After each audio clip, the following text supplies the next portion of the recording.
Hello, everybody. I'm Ed Parcaut here with Francisco Rubalcava Jr. There's a name I haven't had to say in a while. Yeah, sorry. No, it's just we took the time off during the holiday, and so it's been one of those things. Yeah, no, definitely. And then you're busy, and you're going to Vegas. You getting married? No, getting the 1 day marriage. No, just No, it's going. usually not just one day. It continues on. Yeah. No, they do that one that the same day marriage, right? Like hang Well, out with yeah, them. actually, my wife and I got married there. We eloped because Uh, her aunt, when we got together, wanted to put together this huge freaking party. I'm like, hey, November 6th, I used to always go to Vegas for this National Association of Mortgage Broker event because that was our, what do you call that? Association at the time, the only one. Now there's AIM and a few other ones. Yeah. And I'm like, I go there. You want to just go there and elope? And she's like, yeah, sounds great. And we had 13 people show up. that's all good though. It worked perfect. Yeah. Went to, and she's like, you want to renew our vows at the little white chapel? I'm like, okay. Yeah, that's awesome. Yeah. No, but yeah, gonna be taking off just another little break. I think we all always need a little reset every now and then, right? I wasn't because you had holidays with family. I'm sorry. Yeah. No, not even that. I mean, don't say anything because I don't want in case they watch. We'll move on. Yeah, no. I mean, even through the holidays, man, it's always constant work. Even while I'm going to be out there, it's still work. But dude, I worked the whole month. I was slammed. Yeah. No, everybody came in around the 10th and can you close this minute of the month? Sure. Yeah. There was only one I said possible, and that one was the one I closed before the other ones. That's always nice. Yeah, especially when people have their stuff that they need, that we need. So it makes it easier. No. But I mean, before our mics went hot, we were talking the rates have gotten better over the last December. And in January, they've gotten a little worse. That's just how it is until we see some new numbers that show things are going the way we wanted. I was talking to somebody and he's like, oh, the unemployment's doing so great. Everything's so great out there. This administration's doing great. I'm like, dude, what have you been smoking? I get it at certain parts, the low income potentially, but everybody made more money. And I'm not under the last administration. I don't care if it was Trump, whoever it was. I know it was Trump, but I'm saying it had nothing to do with this whole fascination with Trump and how they don't like him and they hate him. And because of this and that, is it because he was an outsider? Is that what the problem was? I don't know what the problem was, but I do tell you, I felt better. A lot of people felt better. A lot of people had more money. Yeah. So I just don't know. No, I think, well, and even again, I mean, we'll obviously see another shift, after this election and everything. We hope. Right. But even then, I mean, even just from what we've been hearing, like, I think it's saying around March, right, is when we're going to start seeing them decline even more. Because it's like when they brought out the news of that decline, that's when we saw this dip, right, in December. Well, we saw the numbers. Well, what happened in December is we saw the CPI, PPI, all those numbers came out lower than they expected. And then unemployment did also.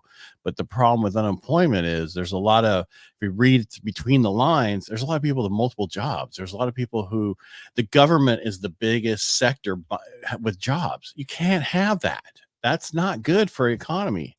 That means we're relying on a larger and larger government. That's not good for us long term. It is short term, but not long term. Right. Because then they got to raise taxes to pay those people's salaries. Right. That's the thing, too, is like I saw what they say middle class right now is 150 grand, right? Well, it depends. Where? Like county wise or whatever. Well, it depends on where you're talking about. Yeah. What county, what state, what everything. Yeah.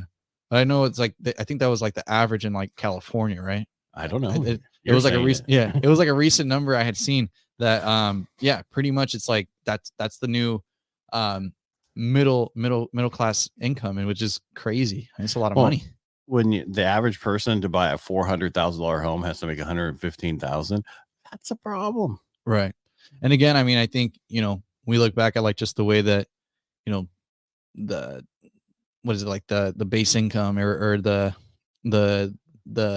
minimum wage, right, has just kept increasing and increasing, when it's like, and I was thinking about that, right, because I think we've talked quite a bit about it as well on the show, where we've said, like for people that are struggling to buy a house right now in their current situation, like, to implore them to try to actually go out there and find better paying jobs, and I think that's a big thing, is that, there's a lot of comfort when people are already working that they don't want to branch out, right? People don't like change. Right. And that's the thing too, is, eventually you hit a plateau, but then you have the minimum wage and things keep rising. But when you're already established in there, how much more is that changing? And again, like we said, right, taxes, everything goes up. So it only makes everything more expensive. It just doesn't make sense. There's 47 to 50. And the reason I'm saying two numbers is because I've heard two different numbers. One from Fannie Mae, which was 50. Then I heard another number for somebody else. It was 47 million millennials coming to the table to buy a home in the next few years. Yeah. That's a lot of people. No, that's a ton. And those same people are fighting for the same house, the boomer generation that is trying to downsize. And the average boomer generation is turning 65 at 10,000 a day. And by 2030, they'll all be over 65. Yeah. So this is like the first time in history we have this 47 to 50 million people right here fighting against this other baby boomer generation that is huge for these homes. It's a small entry level home because they don't want it. So there's we're in a situation that I don't know how we're getting out of. There's going to be a lot of demand, not a lot of houses on the market, just because people like the interest rate. Well, they're going to have to start moving in order for this stuff to work, and building and other stuff, and not just the 200-300 projects that we have around here, house numbers. Yeah. No, I know, like, I just heard that also, again, downtown Modesto, there's going to be, I think it's called like the Visionary Project or something like that, but they're trying to do like a 75 unit, like apartment complex there, right? Where? For like down over, it's going to be down like by 7th Street, I think, somewhere around there. So it's going to be, this big building that they're going to put out there, and it's going to allow for like a lot of people to have housing, right? But still, it's, again, like you're saying, I mean, even though 74, like that's barely, you know what I mean? Like, it's not. And they're rentals, or they're going to be condos for sale? I imagine, because they are, I imagine they're going to be targeted more towards for, lower income and things like that. Kind of like the ones on 9th Street that are, affordable housing. Right. Yeah. Right, like all the affordable housing, and it's all mandated for that. Right. So that means that's not going to help. Those are going to be rentals and for affordable housing, which is great because we need affordable housing, but there's so much more we can do. Well, the biggest thing is just trying to break through the barrier of, still having people being able to afford to buy. Like that's the challenge. Yes, there's going to be housing, and of course it's necessary, even in the rental market. I know that in itself is also really hard, and there's not much out there, but we do need more housing across the board. And that's the thing too, is, we're starting to see a lot more value in those properties that have ADUs, multi-unit properties. Like, they shot up like crazy. I remember you used to be able to get, a solid duplex, triplex 2-3 years ago around 300, 350. And now, the rents don't even pan out for like a lot of people that are trying to buy them as an investment because they haven't raised the rents. Yeah, no, everything, it's all low. And then, again, if you're not constantly doing that, like, definitely if you're buying a property, and that's your intent, you should be raising it every chance that you get. And well, it should be automatic in there yearly, and when they change his hands, automatic, right? A certain number, whatever that number needs to be, is what should be in those. Especially if you're a individual landlord, which there's a bunch of those people who have a few properties. A lot of them are like, oh, they're such good tenants, we don't want to raise it on them. Now you don't have a choice. You need to raise it on them. Otherwise, when you want to sell it or do other things, you're just not getting enough rents for it, and then nobody's going to buy it. Right. Well, that's the thing too, is, a lot of people, they don't understand that raising it a little bit and then selling it off to somebody that's going to be like, okay, the rents are where they should be, it's going to be better for their tenant in the long run, because then at that point, these investors start resorting to finding ways of getting tenants out. And then where is a tenant going to find anything remotely close to that rent? People that have been in units for 10, 15 years, it's tough. To go from like a 700 to like 1,500, 2,000, it's a huge shock for a lot of people. And the sad thing is, 10 years ago when they said, oh, it's not buy because it's $1,200. Right. And we talk about that so much. And that's why I think, it's important for everybody to just still, like, always have it in your mind. If you haven't bought yet, make it a goal every year, make it a goal, whatever you have to do, save your money. Like we said earlier, if there has to be a change in your job, or if you have to go get, certifications, whatever it is, go to vocational school. There's so many options out there. There's so many good jobs that aren't being picked up. Go in the trades. There's a lot of money to be made in the trades right now. Right. Because there's not enough of them. And that's in California, Texas, Florida, everywhere. They're short on trades everywhere. That means you can go learn it. Someone will teach you to learn it. And then now you get paid majorly for once you learn it and move wherever you want. Yeah, it's all hands on too. I mean, I know a lot of people, and like I know you've even brought it up for like even women going into like, oh, it's huge. Yeah, like I know I have a family member. She just went through that, and she's getting $80 an hour, like right after. I'm like, man, that's crazy. That's like nursing, dude. And nursing takes 4 years. Exactly. 2 years LVN, and you're lucky to make, in the 80 grand a year. But then you get your RN, and RN start off at like 120 to 140. Yeah. And so many people think too that it just because you're going to the labor union, you have to do the labor intensive stuff, but there's a whole lot of other positions to be filled. What's she doing? She's doing like a management type role.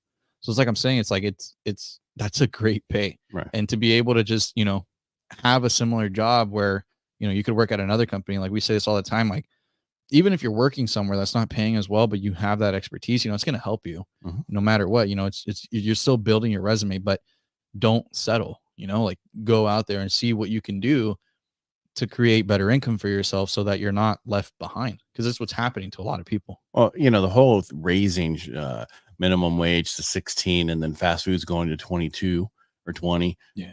That's just going to cause those people not to have jobs. So they're going to have to go get educated or go get into trade, something else, because those aren't going to be there. So what's happening is they're getting rid of those jobs by raising how much it costs per hour, because the businesses can't afford it. So they have to look at alternative ways of doing it. Well, those people are going to no longer get a higher wage.'re going to have to go find something else to get that higher wage. And the sad part of all that is, like in healthcare, as the lower end people go in there, they make $16 an hour as minimum wage to get in there. Someone taking care of patients and feeding them, those kind of jobs, but you can go work at In and Out for $22 an hour. Well, and then you're still feeding people, but it's just a little different. Right. Well, and even then, like, I hear countless times people that like have multiple of these minimum wage jobs to survive. Right. And I'm like, why not try to find something that just pays more? You just work one job and you dedicate your time to that and go up the ranks. Or, if it's a commission based thing, I mean, I think sales too, across the board, whatever it is, there's a lot of avenues. I mean, you got these solar companies, I know people that, I've helped with different types of career paths like that. And it's doable, like I'm helping people consistently. So I always tell people, it's just get on a game plan and make that change for yourself, or else, like I said, you're going to get left behind. You got to do something, because you got to get into homes. That's the only way, whatever you need to do to get another job, because people don't understand how costly it is to own a home, but it's more costly to rent, because long-term you're going to be in a worse situation and not be able to be in the same place 10 years from now. Right. And then again, like we said, you get comfortable with that rent. Some new owner comes in, you have to go. Like that's a big shock. Right. Or you have a 2-bedroom or a 3-bedroom, and now you have 4 kids. Yeah. 5 kids.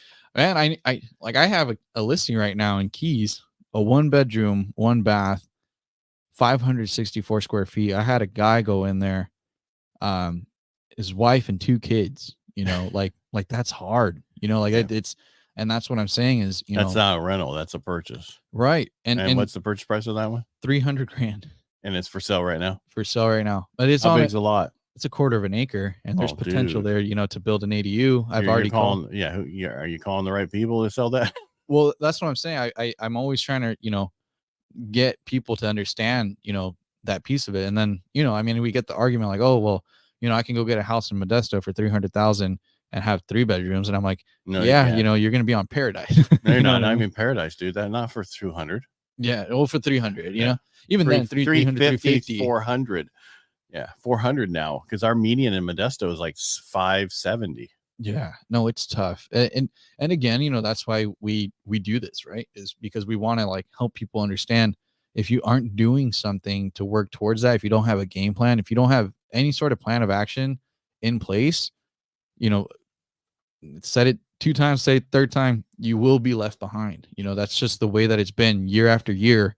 We keep seeing it. I have clients who were ready at this time and now they don't want to do it, right? Like we said, you know, at first it was so appealing because you're paying less than rent, then you're paying the same as rent, and then now you're paying more as rent. It's like, you know, you just want to go away from it. But you know, it should still be a goal. And people need to understand that, you know, at the end of the day, we spend a lot of money. You know, we spend a lot of money on a lot of things, a lot of unnecessary purchases, and people think that they can't buy it because they have to give up those lifestyles. But think of the future, think of the investment. Like, yeah, you might have to sacrifice a little bit here, but in the long run, it's going to be the best decision you'll make. Totally. You need to do something.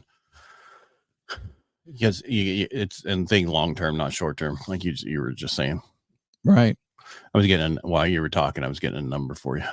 No, yeah. Oh, thank you. And that's the thing, you know, is like again, creating that plan is what's going to help people get there. I mean, they need to talk to us. You know, they need to know where they're at, and that's the biggest thing. Is like I tell people all the time, if you can go to a lender and get a soft credit pull, what is the excuse to not be like doing your homework, figuring out the way to do it? And so many people, for some reason, still don't want to, you know, they're afraid to make that decision. They're afraid they're going to see something or that's on their credit that we don't know, we've never seen before, I guess.